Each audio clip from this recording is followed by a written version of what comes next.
And counsel, we're not going to engage in that either anymore. I was on the video. It wasn't on the record. Now, they were Yeah, but the jury heard it, counsel. Sorry. Hold on. Thank you. You may resume. Thank you. Now, you've now read this second paragraph, haven't you, Detective Phillips? Yes, sir. And does this refresh your recollection as to what time the photographer Rolf Rokar arrived at the scene that night? No, it doesn't. That doesn't help you at all? No, I'd have to look at the crime scene Okay. log to ask what time he got All there. right, well, let me show you the crime scene log, and let's see if together we can look at it. I'll point it. Read that to yourself also. 1006. Thank you, Your Honor. The other group has not been marked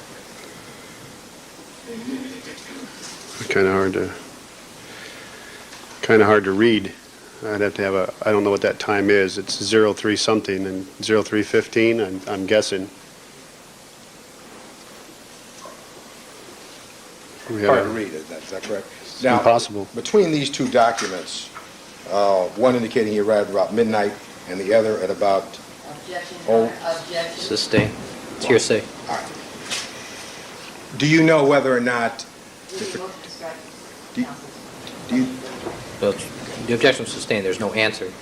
do you know whether or not the photographer came there at 12 o'clock and arrived at the location before you and Furman arrived there?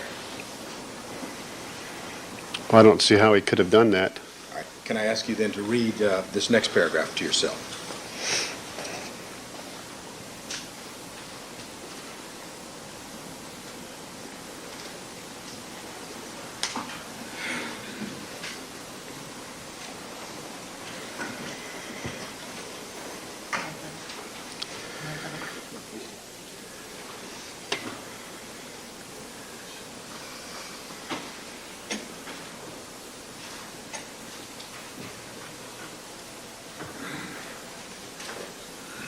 Yes, sir.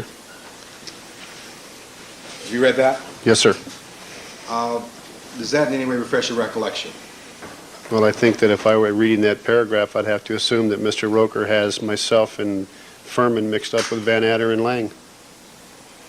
Well, Van Adder and Lang didn't arrive at the location before you did he? Van Adder and Lang arrived after the photographer, and he's referring in that photograph or that paragraph as to being told to take overall scenes. Yes. I told him to take those overall scenes, and I didn't get there till 2:10 in the morning, so I don't know how he could have said that before I arrived. But when he said earlier that he'd arrived at midnight, you put those two together, what does that mean to you? Objection. That's not evidence. Sustain. Well, as you sit there right now, do you recall what time the photographer arrived? The photographer arrived after I did. I thought he arrived after 3 o'clock in the morning because he walked up to me and talked to me, and he asked me if it was our case, and I told him it had been taken away from us. It was now robbery homicide's case, and he said, do you mind if I go ahead and do the overall photographs? And I said, it has nothing to do with the crime scene. It would save some time. Why don't you go ahead and do the overall photographs of the streets, street signs, and alleys, and so forth. I directed that photographer to do that. All right, and so that we're clear that he's talking about you and Furman, when you went over to Rockingham the first time, did you take the photographer with you? No. You never said to the photographer to follow us over to Rockingham when you went over to give this notification? No. Furman asked the photographer to go back with him after we came back to Bundy, and then he went back to Rockingham. Furman asked the photographer to go with him, and then I made a notification to SID to send us out another photographer because we had two crime scenes. Okay, that's all fine. My question is, before you went over to Rockingham, did you ever say to the photographer Rokar to follow us over to Rockingham Road because there may be additional victims there? Did you ever make that statement to him? I never made that statement to him, no. Did Furman ever make that statement to him in your presence? No. All right. At any rate, when you first saw this ice cream, what time was it? I would say somewhere around 2:20, 2:25, the first time we walked through the residence. All right, and it was sometime after that in your estimation that there were photographers on the scene there, isn't that correct? Well, again, I can't tell you the exact time, but it was after 3 o'clock when the photographer arrived, and I asked him to do the overall photographs.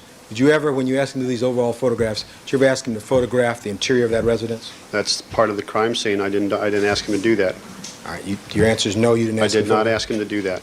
But while you were there, and before you left to go over Rockingham, you never asked Mr. Rokar or any other photographer to take any pictures of the interior of that residence, is that right? No, I didn't.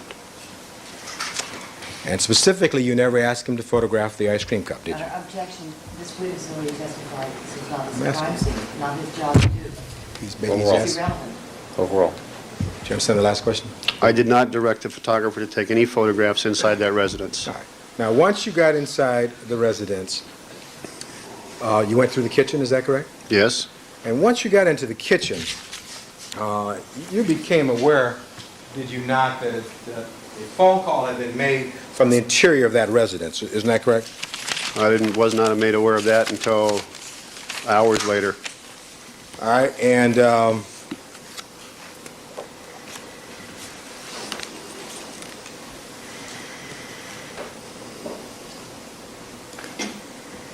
you knew, by the time you entered the residence, did you not, that this was the home of O.J. Simpson's ex-wife, isn't that correct? At the time I entered the residence the first time, Yes, sir. I did not know that. All right, when did you become aware of that? I can tell you that I assumed that might have been the case because of what I was told by Sergeant Rossi, that Nicole Brown Simpson may be one of the victims. As I walked through the house, I noticed photographs. Never having seen Nicole Brown Simpson before, I wasn't sure it was her, but I did see photographs of O.J. Simpson with a female. You saw his picture inside the house, didn't you? Yes, All right. And did that help you think that was Mrs. O.J. Simpson's or Mrs. Nicole Brown Simpson's residence? well, I had to assume it was probably her residence, yes. Now, it's true, is it not, Detective Phillips, that upon arrival at the crime scene, you met Lang and Van Adder, and you told them that Nicole Brown Simpson was the ex-wife of O.J. Simpson, the well-known athlete actor. You told them that, didn't you? Someone had told me that earlier in the evening. Now, the question is, did you tell them that when they arrived? Yes, I did. Okay, that's the question. All right. You also told them at that time that Mr. Simpson and Mrs. Nicole Brown Simpson had been embroiled in previous domestic violence situations, one of these resulting in Mr. Simpson having to go to court. You told them that too, didn't I you? never told him that. So if Detective Lang so indicates in his report, he's wrong? If he tells you that I told him that, he may have learned that from Detective Furman, but he didn't leave the information from me. I never knew that. Okay, may I approach, Your Honor? Sure. I'd like to, you both give permission. It's okay. No, no, I'd like to mark this, Your Honor. I'm sorry.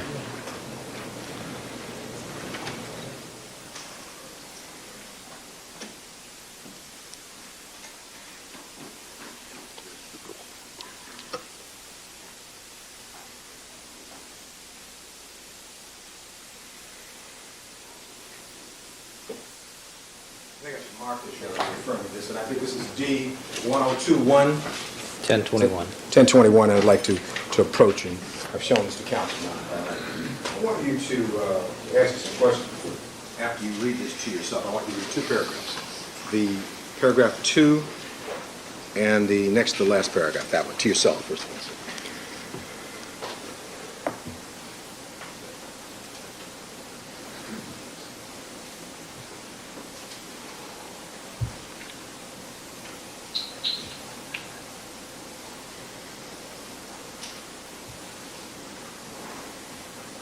In this paragraph here? Yes, sir, that one.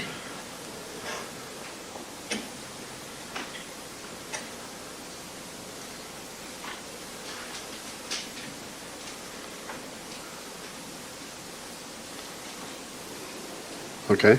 Now, you read those two? Yes. Now, I ask you then, does that refresh your recollection, sir, that you, in fact, told Detective Lang about this previous incident involving Mr. Simpson and his ex-wife, resulting in him going to court, and that Mr. Simpson resided at 360 North Rockingham Place in Brentwood? Do you remember telling Lang and or Van Adder that when they arrived on the scene? I never knew that, sir, so I couldn't possibly have been the one that told him. So if Lang puts that in his report, he's all wrong, right?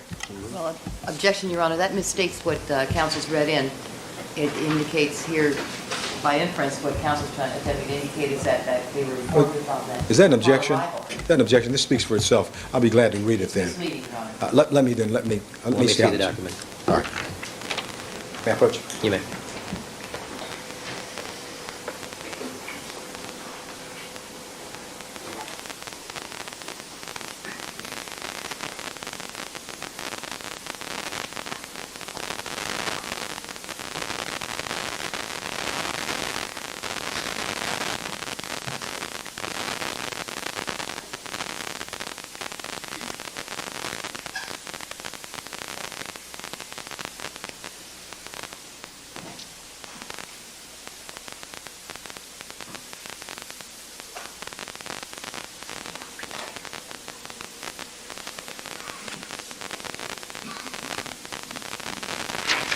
Mr. Carpenter? Last paragraph also. Some questions. Yes, I read it. Thank you. You may. Now, so that we're clear on this,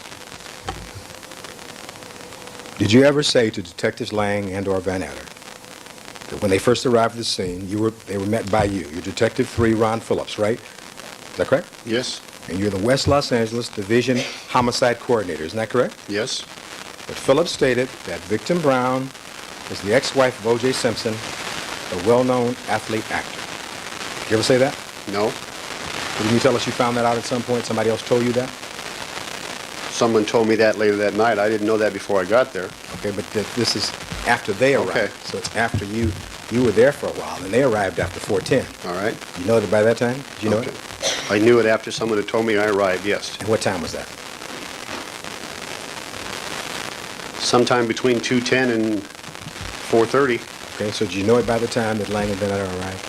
I knew about her being the ex-wife of O.J. Simpson, yes. Okay, and did you tell Lang or Van Adder that? I don't recall telling Van Adder and Lang that was believed another detective did. I didn't believe I did. Does this refresh your recollection that you told? Well, my recollection is that I didn't. Does this refresh your recollection? My recollection, sir, after reading that and before reading that, is that I did not give that information to Van Adder or Lang. Okay. All right. Additionally, Phillips stated that Mr. Simpson and Victim 1 had been embroiled in previous domestic violence situations, one of these resulting in the arrest of Mr. Simpson. Did you tell him that? No, I didn't. Mr. Simpson resided at 360 North Rockingham Place in Brentwood, approximately 2 miles from the crime scene. Did you tell him that? I did not tell him that. That was brought up as we made our discussion about going up to Rockingham by Detective Furman after talking to Officer Risky. All right. But your answer is not all the other stuff. You never told him that. Is that right? Well, these things came up as far as the address on Rockingham came up in a discussion there, and about O.J. Simpson being the ex-husband of Nicole Brown came up, but nothing I recall ever came up about any domestic violence or the fact that they went to court. I didn't know that until this case was long on its way. Detective Furman never told you that he responded to the Rockingham location back in 1985 and had written a report in 1989, 4 years later, about that incident in 85? After this case, he told me about it, yes. I'm talking about that morning. He didn't tell you that morning? No. June 13th. No, He never told you that. no. All right? And now, so that we're clear, what this document I have here, this is a follow-up report by one of the detectives, isn't that correct? That's true. It says, so the record, it says, murder follow-up report, Your Honor, DR 94-08-17431/32, page 2. And that's defendant's 1021. Is that correct, sir? Yes. All right, now, did you also inform the detectives that Miss Simpson, strike that, were you also informed by Arnell Simpson that her father was in Chicago, Illinois, after leaving the LA area late the night before? Did she tell you that? She did not tell me that. Kathy, and I don't remember her last name, is the one that told me that over the telephone. All right. Miss Simpson tell you, Arnell Simpson, that she had returned home at approximately 1 o'clock after attending the movies in Westwood? She didn't tell me that. I never asked her that question. Okay. Now, while you were inside the house, Did you go in the living room area at Yes. some point? And you hear any music playing in the living room? Yes. And where was that music emanating from? Well, I didn't exactly go over and look and see what it was. I believed it was coming from a stereo in the living room somewhere. All right. And did you see some candles somewhere in the living room area or downstairs area? Yeah, they were on a coffee table or some type of table in the middle of the room. And how many candles did you see? There was more than one, but I don't remember how many there were. Any pictures ever taken of these candles? Not to my knowledge. I didn't direct anybody to take any photographs. And to your knowledge, did Van Adder and Lang ever direct anybody to take any photographs of these candles? I don't know, sir. I've never asked. Have you ever seen any? No, I've never seen the crime scene photographs at all. All right, now, you then went upstairs in this cursory look, is that correct? That's true. Before you went upstairs, I want to show you an area in the kitchen, if I might. Your Honor, may I cue that up and show this to you? Yes. I want to show you an area in the kitchen. And Your Honor, I suppose, how should we mark this? 1022? Can we freeze frame and print that from the We will try. VCR? We have freeze frame, but I do have a freeze frame of it. That'd probably be the better way to do it. Okay, Your Honor. All right, I'd like to cue this up if we can. I want to start just before and short Start. this witness. Perhaps we can ask the foundation question to see if there's no... Oh, we covered this already. I thought we dealt with this already. We covered this. Keep proceeding. You can look at the monitor, please. Forward. I'll ask him to stop at the appropriate time.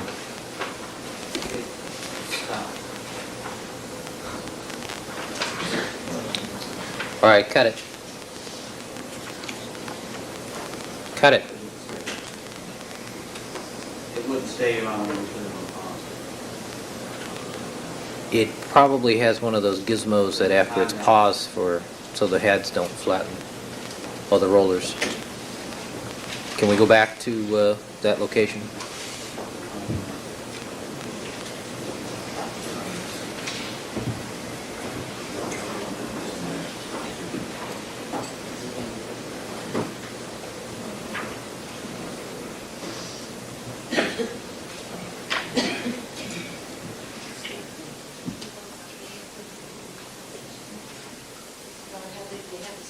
Why not just use it? Because it's not as clear as the video. I'd like to be able to try my case if I could. Me too. If I can tell. My own, just my... Counsel, why don't we at least proceed with the still photo? I don't think there's any dispute as to what those items are there. Certainly, maybe you can get it queued up. I'd like to, Mr. Harris, you have a small monitor there already, don't you? It's unfortunately the VCR is not connected to any of those devices. Terrific. Okay. you close to it? Okay, just put it on this monitor down here first. All right, let's cut the big screen. Cut the big screen, just put it on the monitor.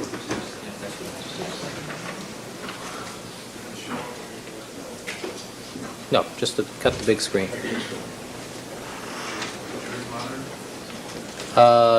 Is there anything on the juror's monitor, small monitor? No. All right. Anything on the small monitor? No. Thank you.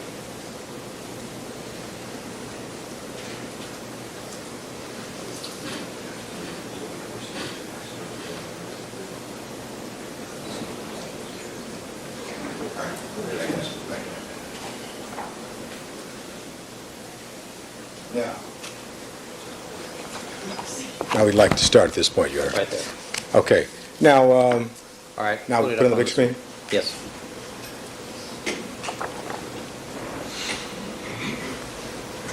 You can't see it. All right, now, Detective Phillips, can you see that photograph of a telephone in the kitchen area of 875 South Bundy Avenue?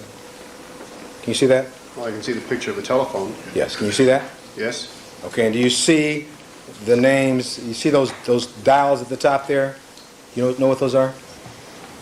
Well, I think so. I think they're speed dials. Okay, I'm just asking, so you have to testify. Those are speed dialers? And what names do you see opposite the speed dialers? The only one I can make out is Daddy. All right, you see Daddy on there? I can't read the second one.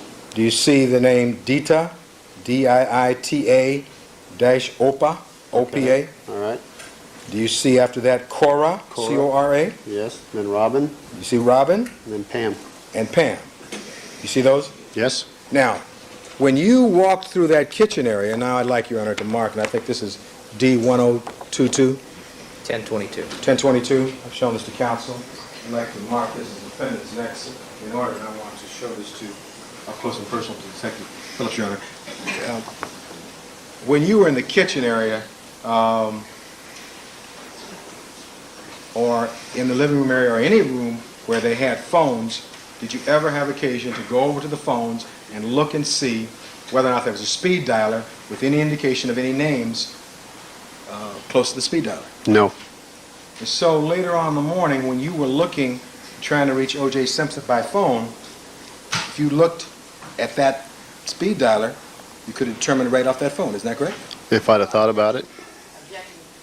Overruled. That is the testimony. He wasn't trying to reach Mr. Simpson by phone. Overruled. No, he was. He was, you know, to see him personally. Right. He was sleeping. Right. Overruled. All right, but I think we've about exhausted this. well, I was interrupted, but okay, let me answer that first. Right. You never looked at any of the phones in the house to determine whether Daddy's phone number was right there on the speed dialer, did you? No, I did not.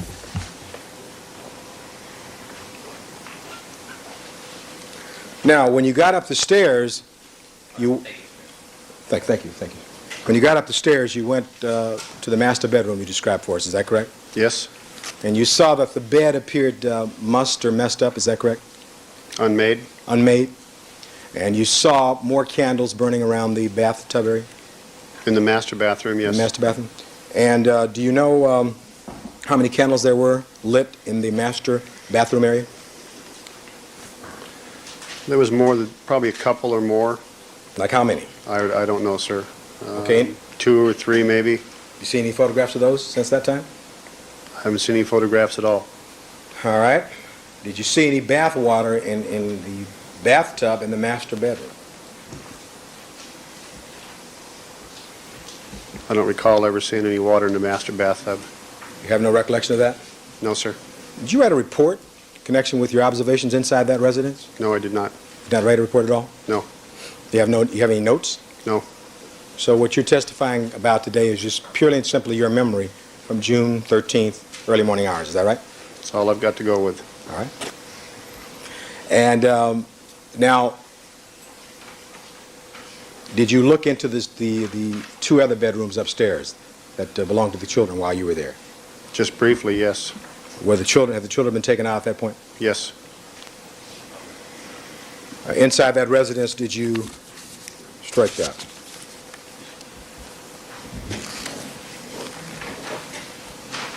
Did you see a television on in the master bedroom?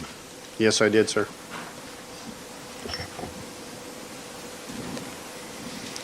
You notice anything else in that master bedroom we haven't talked about yet? No. All right. After you completed your tour of the interior of the residence, you came back outside. Is that correct? Yes, sir. And how many times did you go on tours, if we can call them that, of the exterior of that particular residence that morning before you finally left? I believe I went on 3, possibly 4. 3, perhaps 4? I think it was 3. All right, let's take the first one. Went with Risky. All right, the first one was that when you went up through the front, through the Yes. through the kind of foliage area there where the plants are, Yes. and Risky led you through that way, did he? Yes. That's when you went up by the call box? Yes. While you were there, by the way, did you ever have occasion to check to see how that call box worked? No, sir. Did you see any officers there check that call box to see how it worked that morning? I don't recall anybody checking that call box. You never saw Lang or Van Etter do that either? I know that I overheard discussion about it, but I don't know who was doing it. Did you ever see anybody do it? That's the question.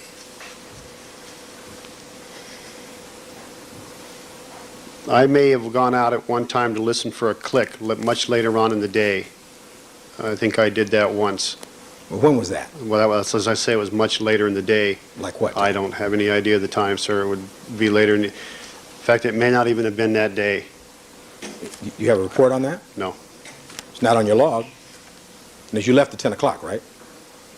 Well, that's one of the times I left there at 10 o'clock. And as I said, that may not even have been that day that I'm referring to, but I remember listening to that click sometime during this investigation, and I'm not sure what day it was. But weren't you off the case after that morning? Why were you back out there to listen to a click?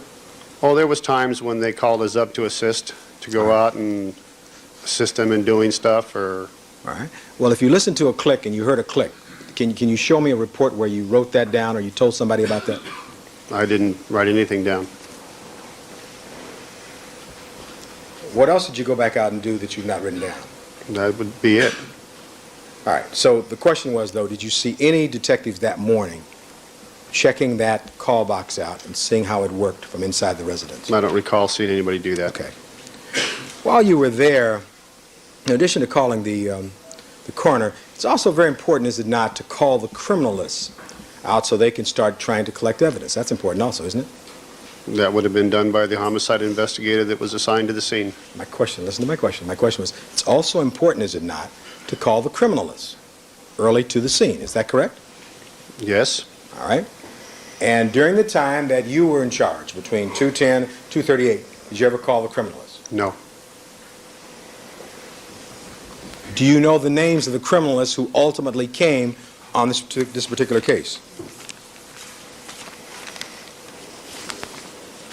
I only know of one. I think that was Fung. Fung? Fung? Is that F-U-N-G? I don't. What, did Mr. Fung come to the scene prior to the time that you left? Which scene? The Bundy scene. I don't know what time Mr. Fung got to the Bundy scene. I Okay. had nothing to do with him. All right, no, but I'm asking your recollection. You went I back don't- to Bundy. I don't recall him coming to that location. Well, you were there when the coroners got there about 9:10 in the morning, right? That's correct. Would I be correct in assuming that the coroners came before the criminalists came? I don't know, sir. Well, if we were to look at the log, would that help you, Gang?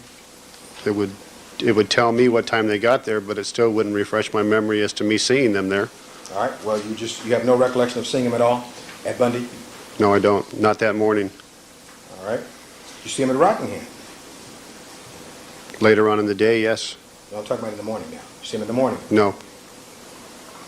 And what is the criminalist's job? To obtain the evidence, to book it, to obtain it. And they're called usually by the investigating detectives, is that correct? That's correct. And you know, do you not, that the criminalists are on 24-hour call, aren't they? Well, sure they are. Just like you are as a detective. Is that Yes. You never call for the criminalists, and as far as you know, you never heard Langer Van Etter call for the criminalists to come out to Bundy, at least while you were there. Is that correct? Well, I'm not saying they didn't call while I was there. I'm asking you, did you ever hear them call while you were there, sir? That's all I'm asking. I did not hear the call go out to call them, yes, While you were there, right? while I was there. Okay. Now, we've gone through this first. When you took the first exterior tour with Risky, you didn't go inside the house at that point, right? Yes? You went inside? Well, at some time during that first initial cursory walkthrough of the crime scene, Officer Risky walked us through the house. Now, I thought in the first one, when you walked up in the kind of foliage area, I thought you walked up to the call box. Did you go in the house at that point? Well, we walked up to where the bodies were at, Okay. and then we backtracked out, then walked around southbound over to the alley, walked into the garage, walked into the house, walked out, viewed the bodies, walked down the driveway, or the sidewalk area, the walkway area, out to the back, walked back into the house, and took a cursory look through the house. When you walked down this sidewalk area, Mr. Clark asked you many times about you being careful. Is that correct? Yes, sir. Where you step. As an experienced homicide detective, you know that there are times when you cannot always see footprints. Isn't that correct? You may not see all the footprints, yes. You know that from your experience. Isn't that correct? That's true. so that if you can't see them, sometimes you step in things where you can't see it. Isn't that correct? That would be possible. How many, you were taking these various and sundry trips, how many officers were there walking with you in this as you walked in this pathway you described? You, Furman, and Whiskey.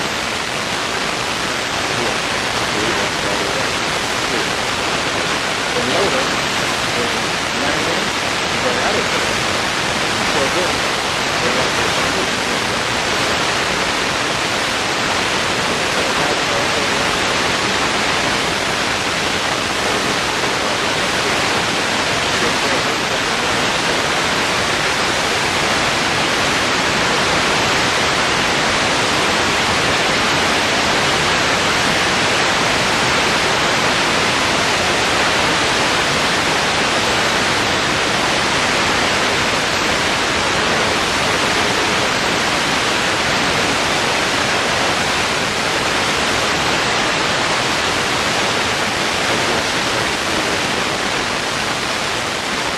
Direct examination, there was mention, I believe, strike that. Did you learn that Officer Risky touched Mr. Goldman's eye that was partially open at some point? Did you hear that? No. You never heard that? No.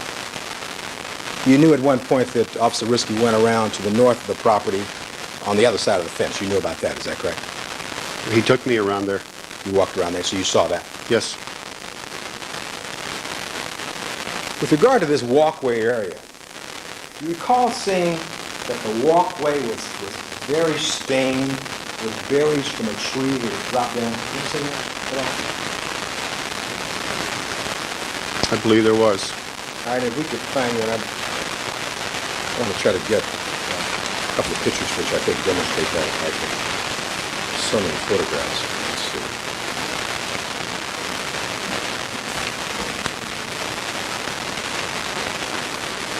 Let's try 45 B, C, D, E, if we can.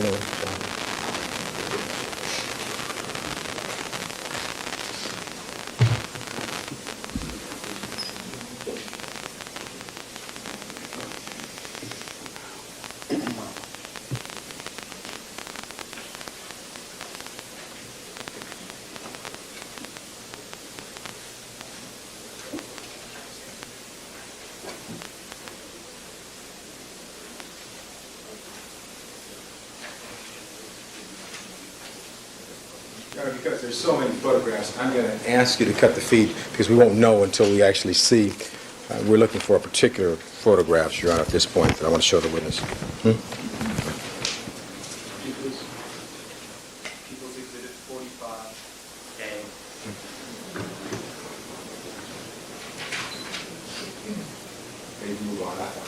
45B.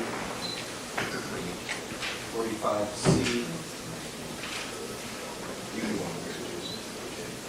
45D.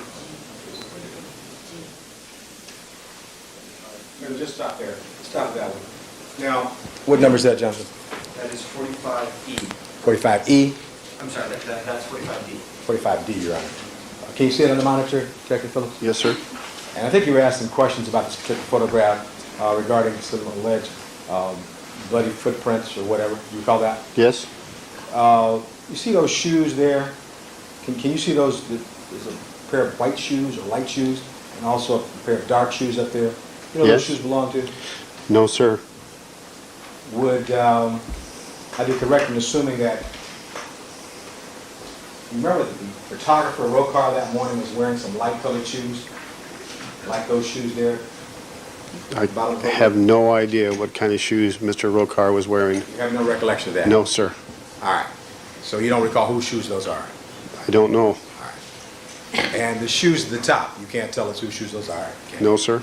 Okay, move on, John. E.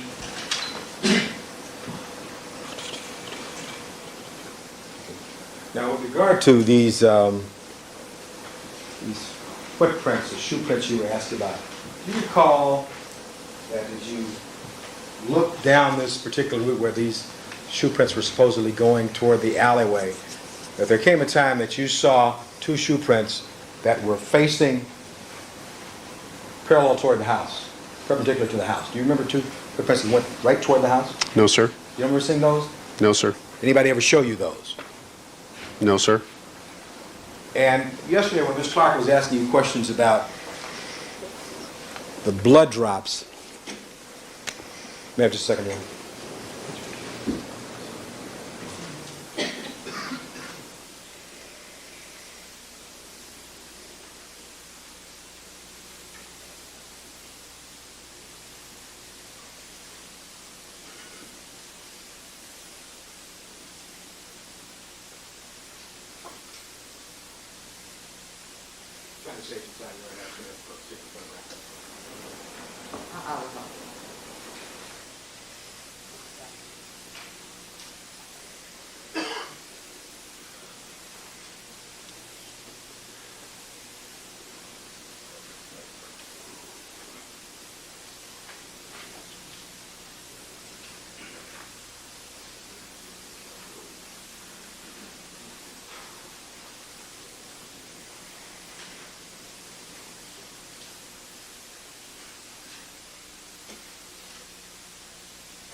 This is 45F. All right, let's try 45G.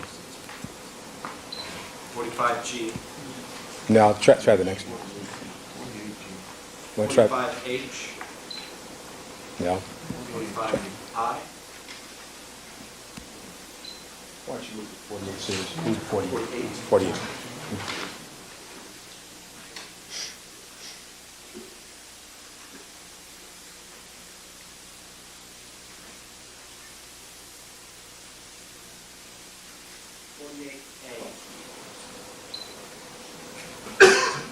All right, yes, I think this is one of them.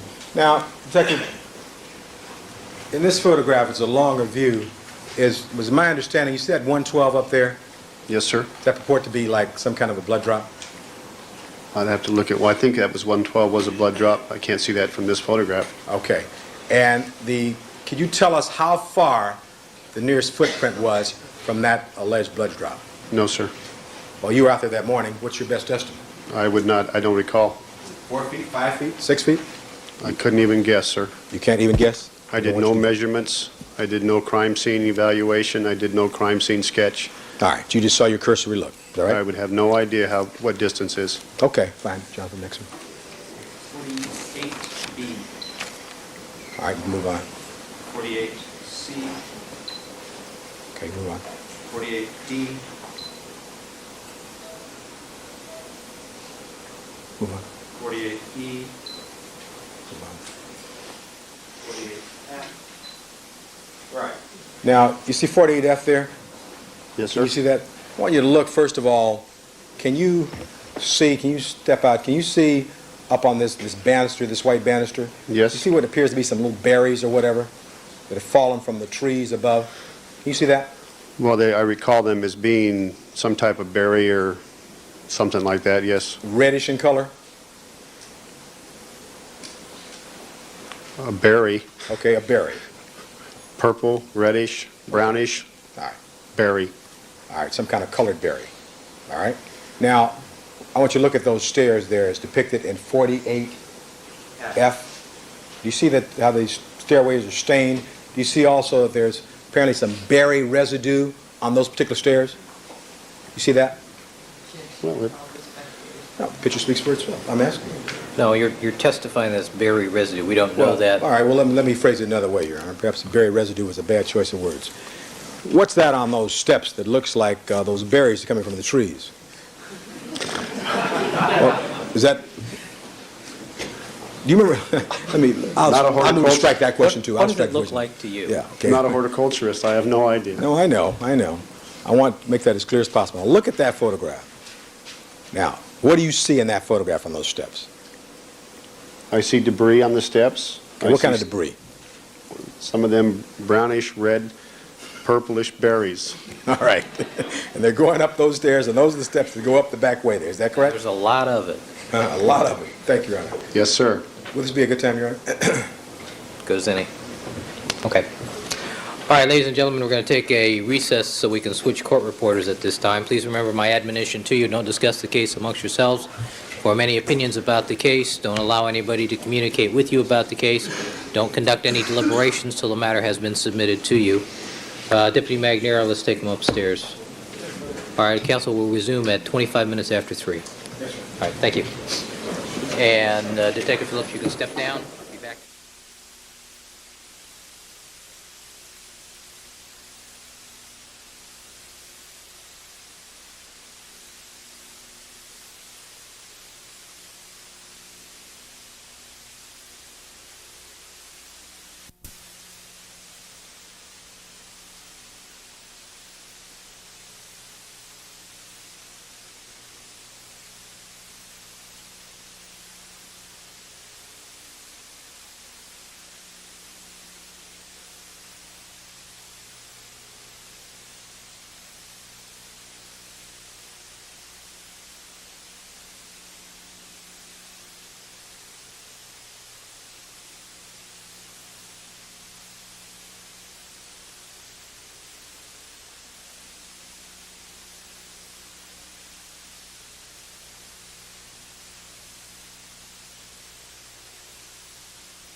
All right, let the record reflect we've been rejoined by all of our jury members.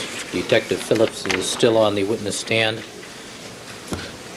Good afternoon again, Detective Phillips. You're reminded you're still under oath. Mr. Cochran, you may continue your cross-examination. Thank you, Your Honor. Just another question or two about 48F, if I can have it back up.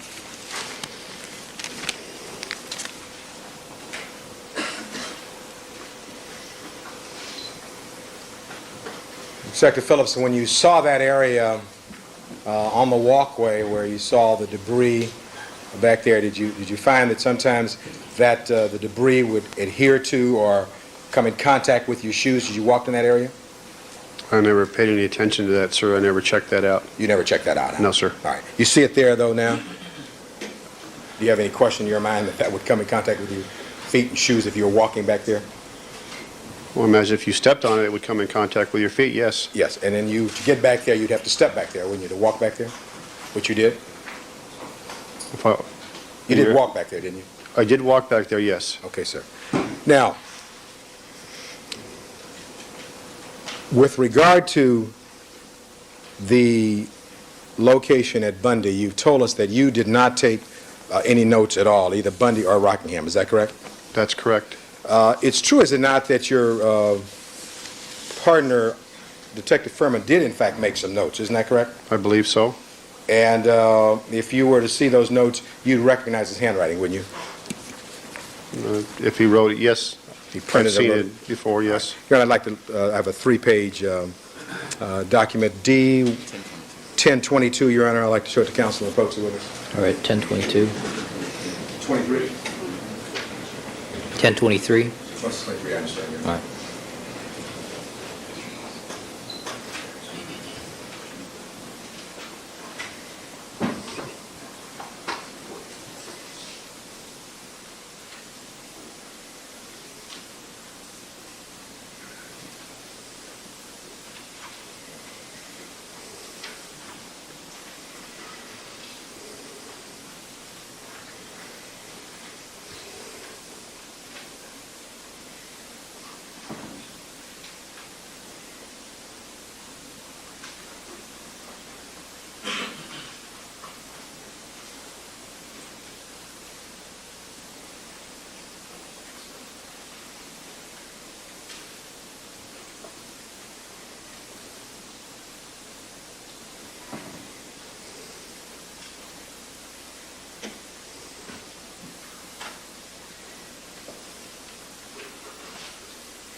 I'd like to approach, it's a 4-page document, Your Honor, D-1022. Dr. Phillips, I'd like to show you, let's look at the first page of D-1022. Do you recognize the printing contained therein?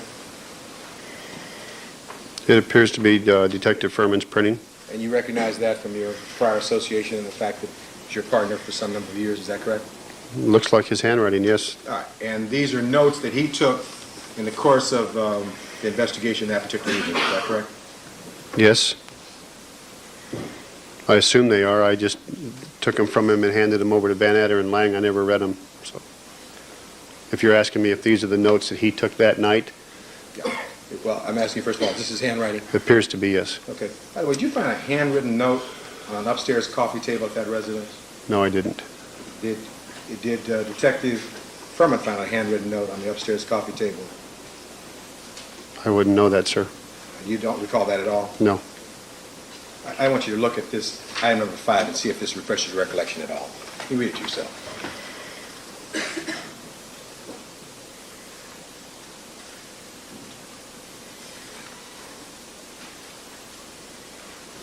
Okay. Does that refresh your recollection at all? I remember seeing the pizza menu. And where was this pizza menu? It was outside by the victim. There was a pizza menu outside on the ground near where Miss Nicole Brown Simpson's body was found. I believe so. And was there a note upstairs, a handwritten note on the upstairs coffee table saying Cara, C-A-R-A, with the phone number 575-5713, California Pizza Kitchen? I don't recall seeing that note. Was that ever booked? I don't know, sir. I didn't book any items in this case. Did you ever discuss that with your partner, Detective Furman? No. Did you see this last page? No, I didn't. Is that the handwriting also? This appears to be his handwriting, yes. Now, while you were at the scene there at Bundy, did you and your partner Furman theorize that the suspect or suspects had run through that area, that walkway area, and that the suspect or suspects had possibly been bitten by the Akita, the dog? Now, let me mention one thing. Okay, well, before you mention- Furman's not my partner. Okay, is that your partner? No, I supervise Mark Furman's work. Okay. So he's an individual that works for me. He's not my partner at this time. I want to clear that up then. And was that on June 13th? Yes. Your partner also? So he worked for you? Yes, sir. Okay, let me rephrase the question. Did you and Mark Furman, who worked for you, theorize that the suspect or suspects had been bitten by this Akita dog somewhere in that walkway that particular night? I never heard that theory by anybody. You see that indicated in Mark Furman's notes? Yes? Objection, Your Honor, this call for speculation. It's hearsay. What's in the notes are hearsay. Did you or any officer in your presence that night check with any local hospitals to see if any person had gone to that hospital for treatment of a dog bite? No, sir. You told us earlier that while still at Bundy, the Akita was tethered to a post of some kind. Is that correct? Yes, sir. And do you know who took custody of that Akita? I believe that under my direction it was taken to the animal pound, or the animal pound came and picked it up, but it was at my direction that it be done. Do you know whether anybody ever checked the Akita's mouth or its teeth to determine whether or not it had bitten anyone that night? I don't know that that was ever done. And did you give any specific instructions in that regard? No, sir. Did you hear Lang or Van Adder do that? No, sir.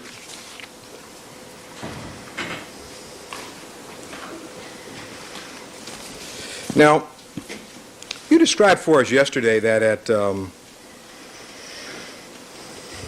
strike that. Have you ever seen any pictures of this pizza menu that was outside near Miss Nicole Brown Simpson's body as it was out there? You see any pictures of that? The only crime scene pictures I've seen, sir, are the ones you showed me here. Okay. I haven't gone through them. Okay, and have you seen some with Miss Marcia Clark? The ones that have been shown here in court. All right. And did you see this photographer, Rokar, or anyone else take any pictures of that menu that night? Never saw Mr. Rokar take any photographs other than some photographs of the street when we was first arrived. So overall orientation photos. And even the photograph that was taken of Mark Furman, you never saw that taken either? No, sir. Is that right, sir?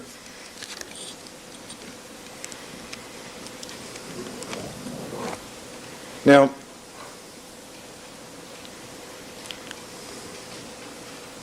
After you had gotten the call or talked to Captain Gardlin about 2:38 and you knew you were off this case, you basically, with the exception of some minor things, ceased your activities. Is that correct? That's correct.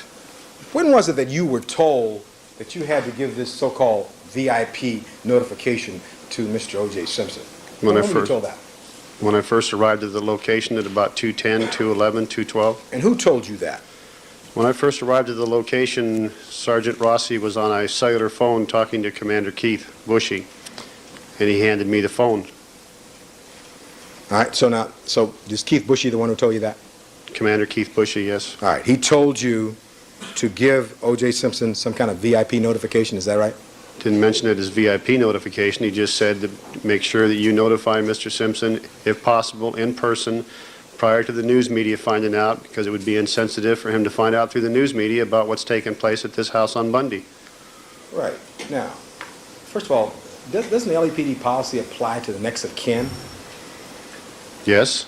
And in this instance, if Mr. Simpson was the ex-husband, Ms. Nicole Brown Simpson, he was not the next of kin, was he?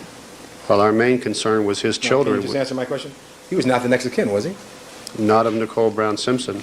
Did Commander Bushy ask you to make sure you gave some notification to Nicole Brown Simpson's parents, wherever they were? He didn't do it. We did it. All right. Did anybody ever search in that house to see whether or not her mother's phone number was part of the speed dialing? I didn't do any searching, sir. And so the LAPD's policy talks about next of kin, doesn't it?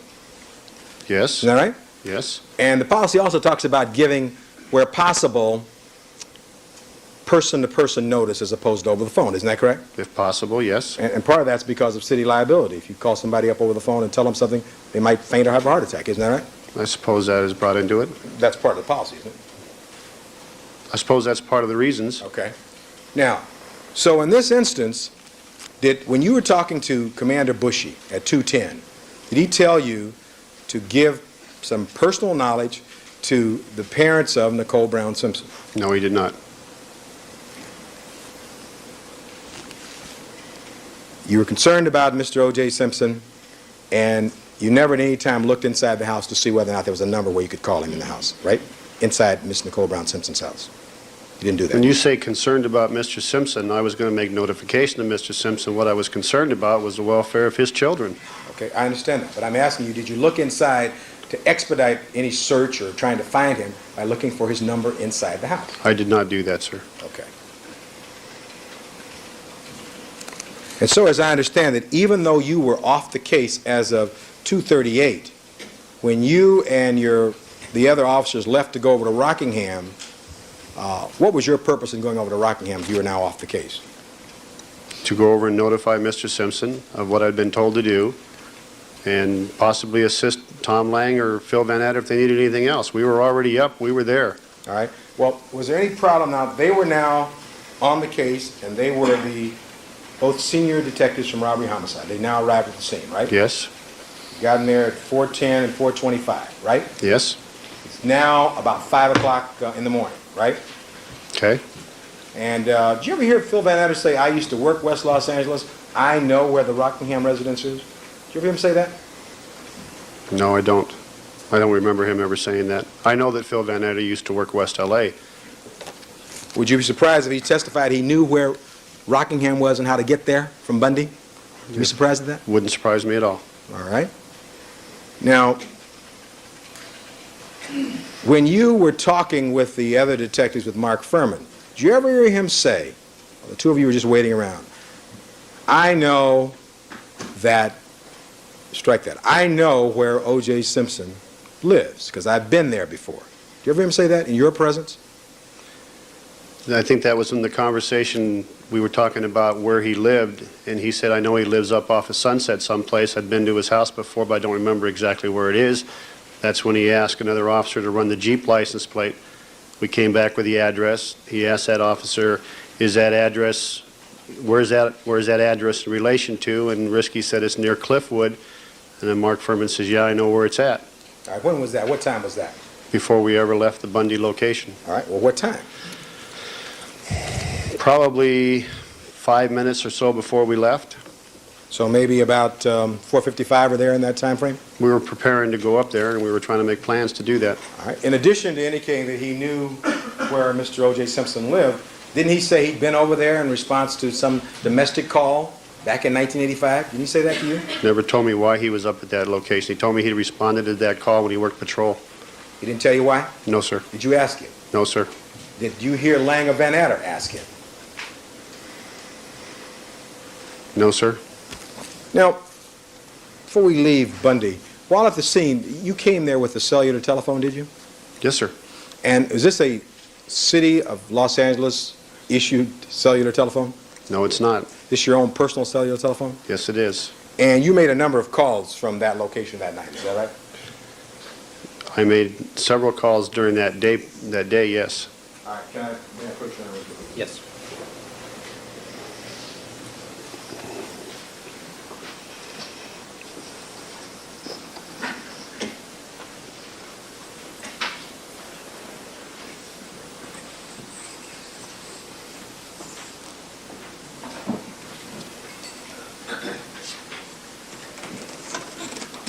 I'm placing on the board now, Your Honor, people's 60 for identification. And, Detective, so that we're clear about this, this is a record of your cellular calls made, let's talk about June 12th and through June 13th, is that correct? Yes, sir. And you got this call shortly after 1 o'clock in the morning, is that correct? Yes, sir. And so that would be 6:13 after 1 o'clock in the morning. Yes, sir. You then made a number of calls. Let's see, 1, 2, 3, 4, 5 calls within about 12 minutes. Is that correct? Yes, sir. After you got the call? Where were those calls made from? Those are all calls made to Los Angeles police detectives' residences. All right, and those were 5 calls made almost immediately after you got the call to come to the location? Yes, as I had previously stated, 3 of those calls, the detectives were unable to respond for various reasons, and 2 of the calls were people that did respond. All right, now, you were at home at this point, right? No, I was in my car. So let's see, you got the call at 1 o'clock or 1:05, Yes? and you were in your car by 1:18? Yes, sir. You're a fast dresser, aren't you? I have it all laid out for me the night.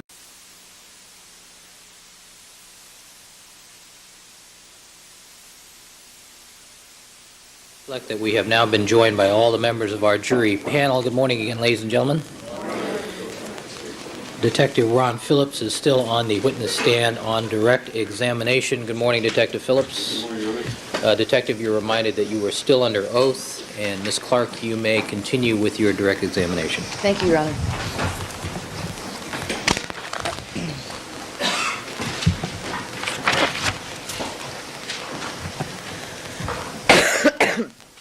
Good morning, Detective Phillips. Good morning. Yesterday, I believe, when we left off, you had gone to the guest unit that is behind the main house at 360 North Rockingham, and you said you went and knocked on the door. Yes. When you knocked on the door for the first time, what happened? When I knocked on the door, nobody answered the door originally, so I bent down because the louvers on the bottom part of the door were open, and I peered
All right, thank you, counsel. Ms. Clark, do you want to withdraw that question?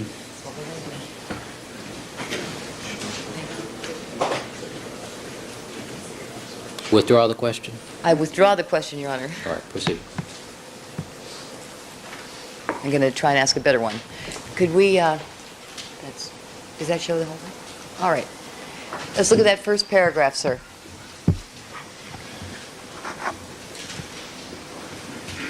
Yes? You read it. Yes? You recognize the words in that paragraph. Yes? Is that what you said? I got a double homicide that we want to let you know about. It's going to be, the press is going to be crawling on us like ants when they find out what's going on. Were those your words? Yes, you're going to make it very hard for me to go to the press again, aren't you? By calling them ants. Yes, they've been called worse. Jackals, I think? Okay. I'll stay with ants. We'll stay with ants. Can you tell us what you meant by that, sir? I think the words speak for themselves. I don't think this is, This is, I don't think we need to interpret this line.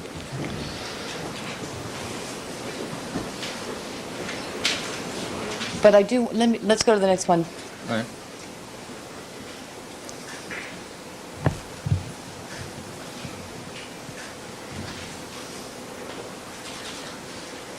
All right, do you recognize, first read that paragraph to yourself, sir. Yes? All right.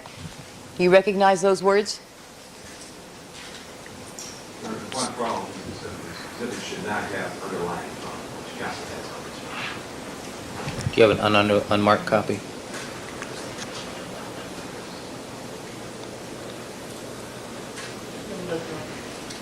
All right.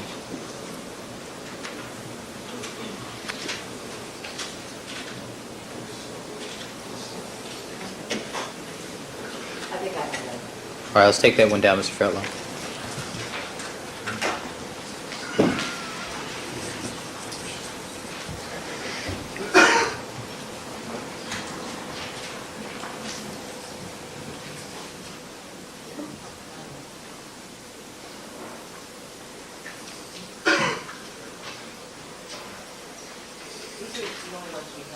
This is a very faint line.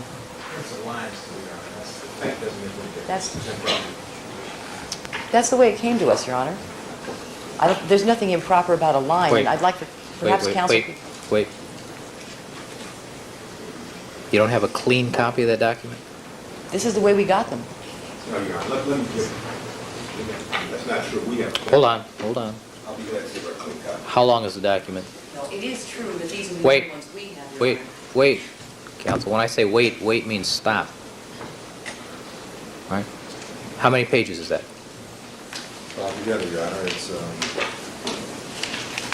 the entire transcript, Your Honor, is 3, 4, 5, 6, 7, with a message page, like 8 pages altogether. All right, Ms. Clark, how much of this transcript are you preparing to proceed with?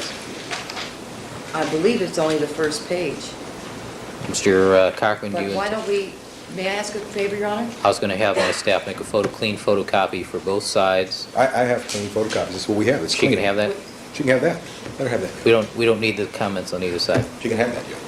All right. Thank you. What Proceed. I'd ask, Your Honor, is could we pass these out to the jury? Do you This have the tape to play? Do you have the tape of this conversation? I don't have an audio tape. But if we could pass the page out to the Well, jury... I they mean, could- this is why we have this system here. You don't want... Let's use the Elmo if the jurors tell me they can't read it.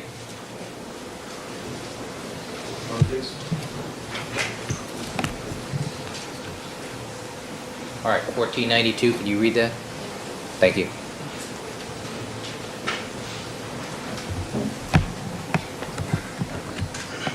All right, in this second paragraph, you indicated this is the first call, and we got a lot of work to do yet. But we need to get you guys rolling out here so we can get these bodies, which are visible from the street, out here as soon as possible. Yes? You recall saying that? Yes? Now, first of all, tell us what you mean when you say this is the first call. What is that? She's been over this already, what the first call is. And the document's speaks for itself, Your Honor. Overruled. Is this the first call you're talking about? Yes, sir. Next question.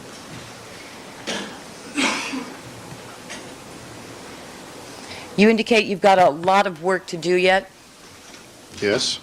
and what do you mean by that? Well, Tom Lang had just returned to that crime scene, and as of that time, very, very little crime scene investigation had been done. He hadn't even begun to really evaluate the crime scene that he had, so he did have a lot of work to do yet. Is that what you were describing before, earlier in your testimony, when you said you have to get work done before you get the coroner out? Sustained. Do you recall referring to that situation earlier in your testimony? Yes? And is that what you're referring to here? Yes? Overruled. Yes. All right. Now, when you said these bodies which are visible from the street, were you making a comment about the visibility at that time of day, sir? Sustained. Okay. What were you trying to convey with respect to that? Overruled. Hold on. Hold on.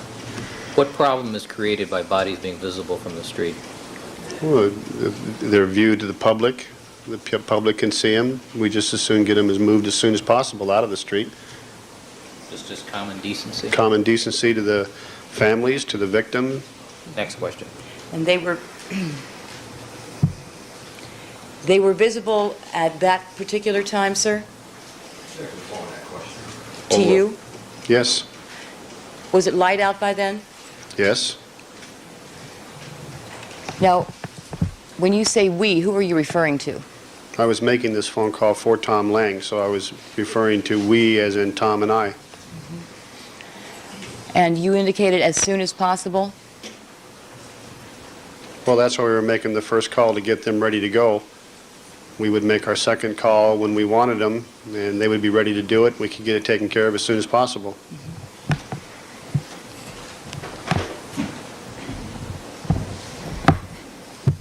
Next paragraph. All right. Now, in this paragraph, you can read it. You stated, we kind of Overruled, counsel.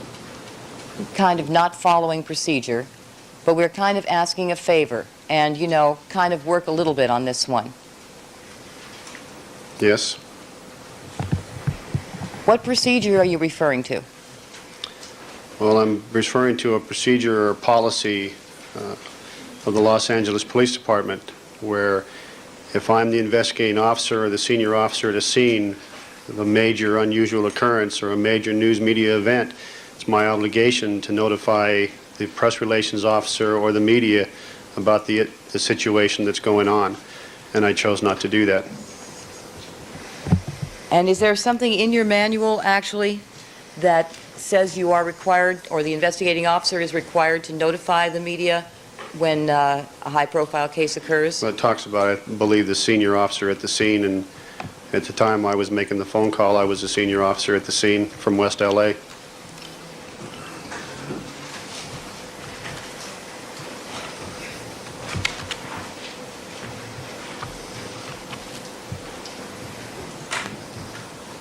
Do you have a copy of that manual? Did you bring that with you, sir?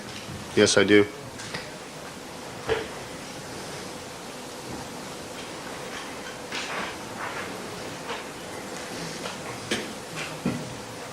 Do you know where you could locate it in this Yes. manual?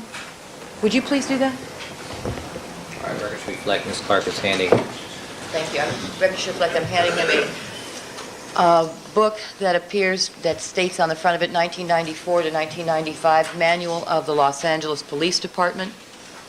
Is this the manual you were referring to, sir? Yes? Go ahead and locate that for us, if you would.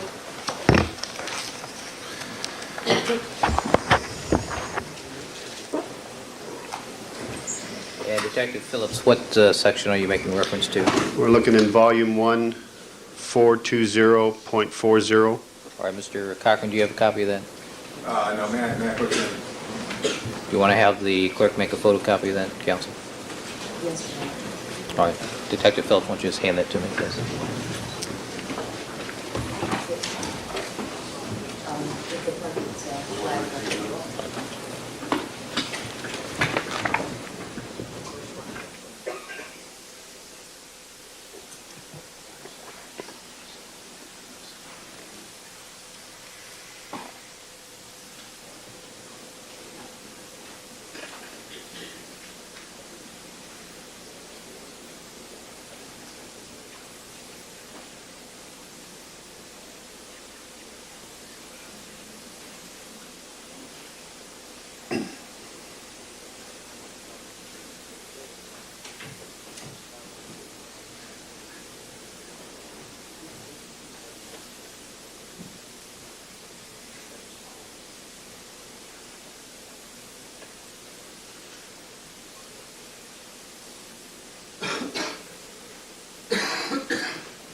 Madam Court Reporter, would this be a good moment to switch?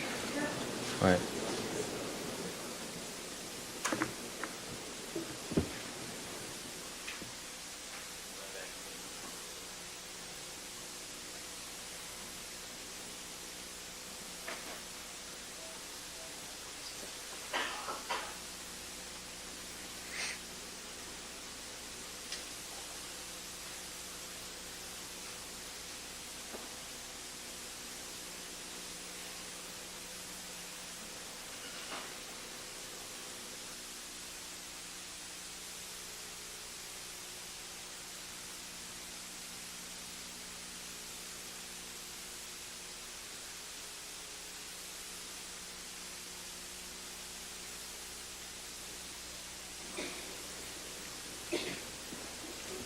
We're having our standard Murphy's Law problem with the photocopy machine.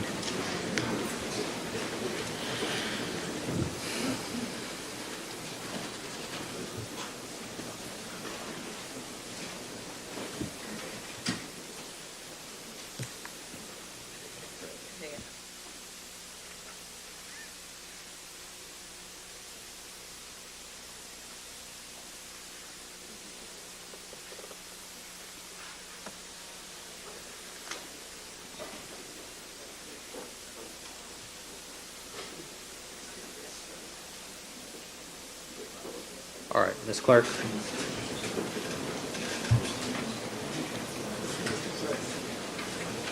Ms. Maximum, you ready?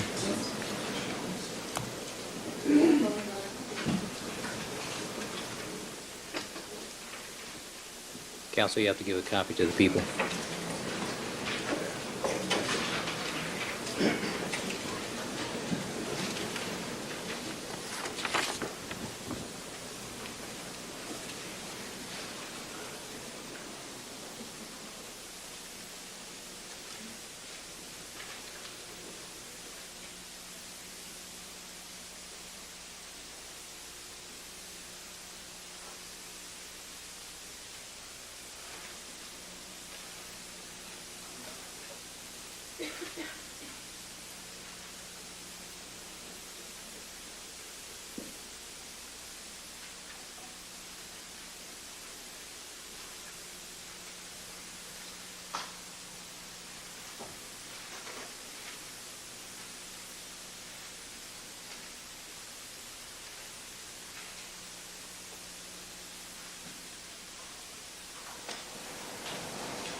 All right, Your Honor, if I might, I'd like to put this on the screen, On the Elmo? on the Elmo. Fine.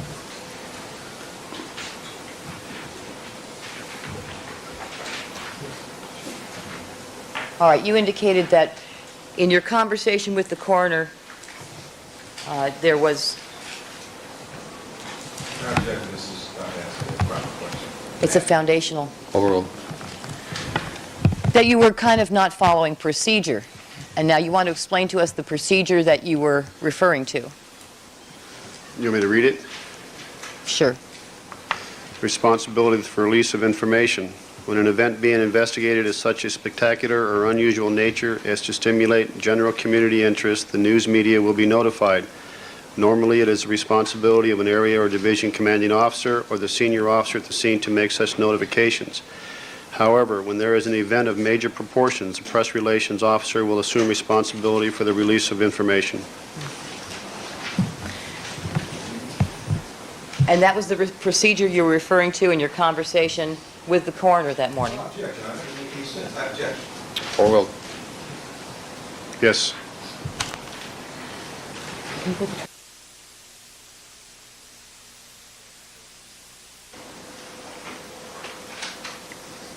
all right, did you want to mark that portion as a People's Exhibit, People's 70?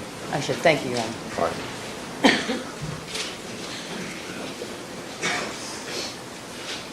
Okay, then what did you mean by we're kind of asking a favor? And kind of work a little bit on this one. We were trying to keep this from becoming a news media event for as long as possible. So we were asking the coroner's office to go along with us and not make any notifications themselves to the news media. Was it their responsibility to make notification to the news media? I have no idea what their policy is or what their procedures are. I was just asking their cooperation. Oh, answer will stand. I'm sorry, I couldn't hear the last part of your answer. You were what? I was just asking them to cooperate with my request. I did not know what their procedures were if they had to make a notification themselves. I was asking them to cooperate with what I was asking them to do.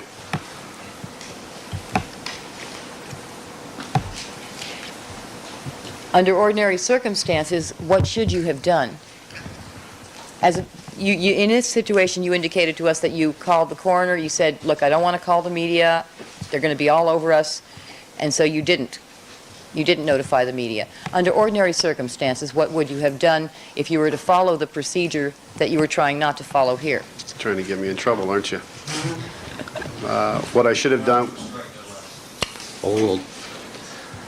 What I should have done was I should have made a notification to Detective Headquarters, which is open 24 hours a day, informed them of the event that we had, the possible news media event this would create, and they in turn would have called press relations people at home. Press relations people would have been notified, they would have come out to the scene, and they would have handled the press. That's what I should have done. Now, the press relations officer, that was Deputy Chief Dave Gascon. At that time, yes. He's Deputy Chief now. He wasn't He was then. commander then. And would it have been his responsibility to notify the press of this case? I have no idea what his responsibilities at press relations would have been and who he would have notified or when.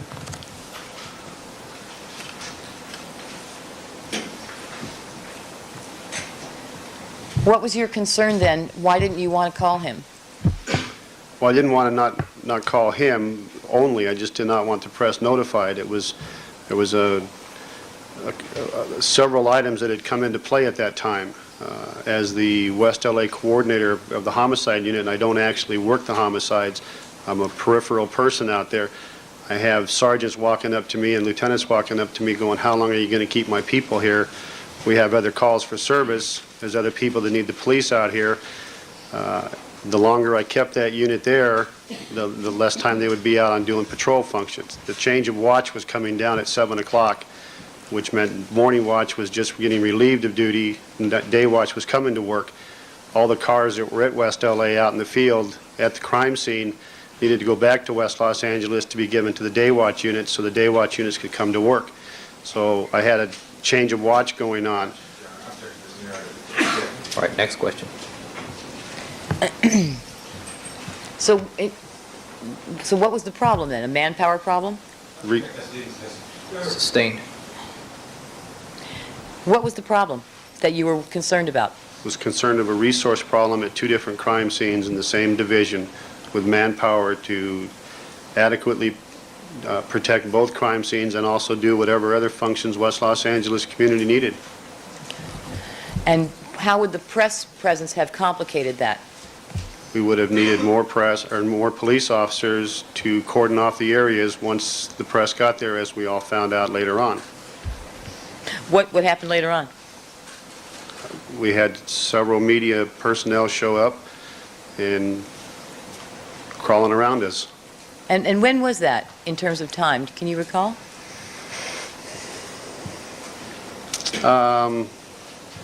The press started showing up, I believe, 7:30, 8 o'clock is when they started showing up, and then all of a sudden it was just massive after that.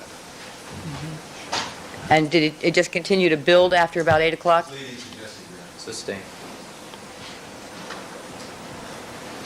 After 8 o'clock, when the first press you thought came about what time? Well, I wasn't paying exactly attention to it, so I'd say 7:30, 8 o'clock, maybe a little later. After the first press arrived, did any more press arrive? Yes, Did they continue to arrive throughout the morning yes, and the afternoon? yes. At what time did you leave the Bundy scene? I left the Bundy scene several times. I left, went to other locations, and came back. And every time you came back to Bundy, had the press decreased? No, it had increased. And did it continue to do so during the day? Continued to increase at both locations throughout the day.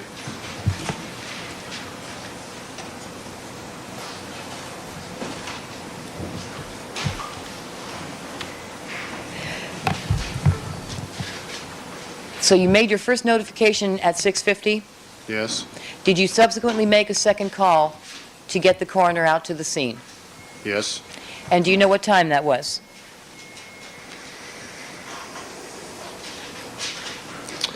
I don't recall the second time that I made the second notification. It slipped my memory for the moment. Okay. Who was it that asked you to make the second notification? Tom Lang? And did you do so immediately? Yes, I did. I might 8:10 ring a bell with me right now. I'm not sure, but I think it might have been 8:10. 10 minutes after 8 in the morning that you called? I'm only guessing now, so I shouldn't do that. May I have a moment, please?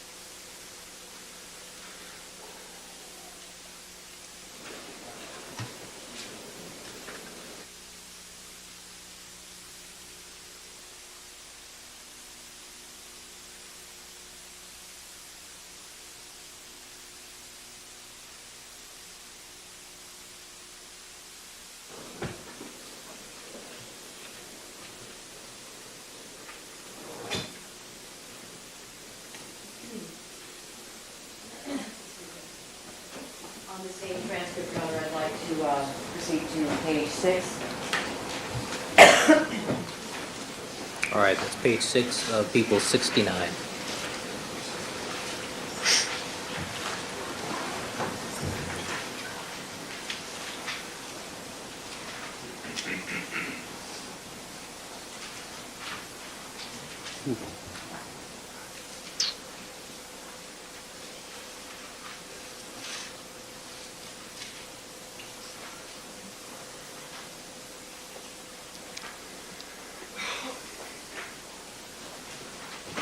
Do you recognize what's being shown there on the monitor, sir? Yes, I do. Okay. Do you recognize, is that the further down in the transcript that we have previously been talking about of your conversation with the coroner on the Yes. morning of June the 13th? Yes, And does it show another conversation between you and someone from the coroner's office? yes, And does it show a time for that call? yes. And what was that time, sir? 8 minutes after 8 in the morning. Does that refresh your recollection as to the time at which you actually made the call? More precise, yes. All right, now in this call, directing your attention to the transcript, it shows that you stated we already gave you guys the first call several hours ago on Bundy. Yes, You indicated that your first call actually was at 6:50 that's correct. to the coroner. Was that an accurate time, sir? Yes? What did you mean then when you said you gave the call several hours ago on Bundy? Just a form of speech. Is that what it felt like? Just a moment. You interpret every word you're... Overruled. Overruled. May have seemed like that at the time, but And farther down, you asked, okay, can you give me an ETA if you started rolling now? yes, What did you mean by that? estimated time of arrival. Okay.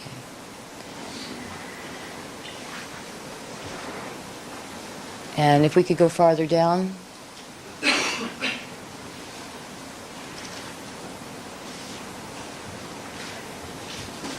The person you're speaking to, Heath, Yes? do you know who that is? Yeah, he's one of the people that answers the phone at the coroner's office. Does he do anything with respect to dispatching or giving notification to the people that have to go to the scene at the coroner's office? That's his function, I believe, that morning.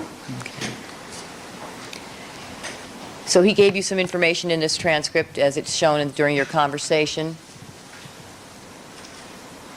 that the driving time and the estimate, Yes? and then you stated, okay, so you're talking a good 45 minutes then. Right? Right. Farther down?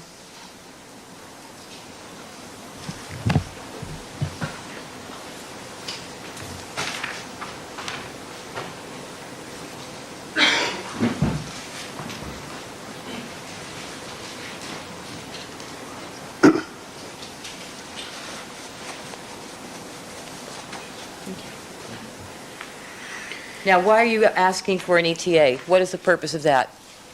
To find out at what time they could dispatch their personnel to our location, so I could coincide that with Tom Lang's, when he would probably be ready for them, and put the two together. Okay. Now, farther along in the transcript, do you discuss the time further with him in your conversation? Yes? And do you give them a description of what they should expect there? Yes?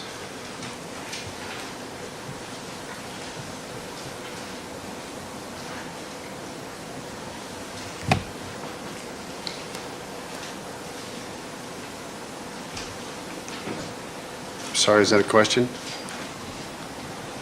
I think you just answered it. Oh, okay.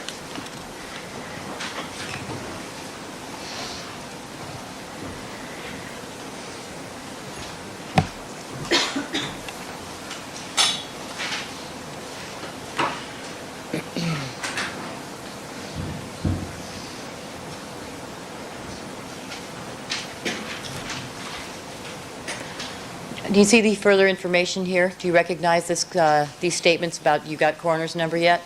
Yes? Is that you? I'm asking, do you have the corner number yet? And then you're getting that from this person, Mr. Heath? Yes? And for what purpose are you asking for the coroner's numbers? We always put the corner numbers down. That's how we refer to them in the coroner's office from that point on. Okay. And then you see the end of your conversation. Yes?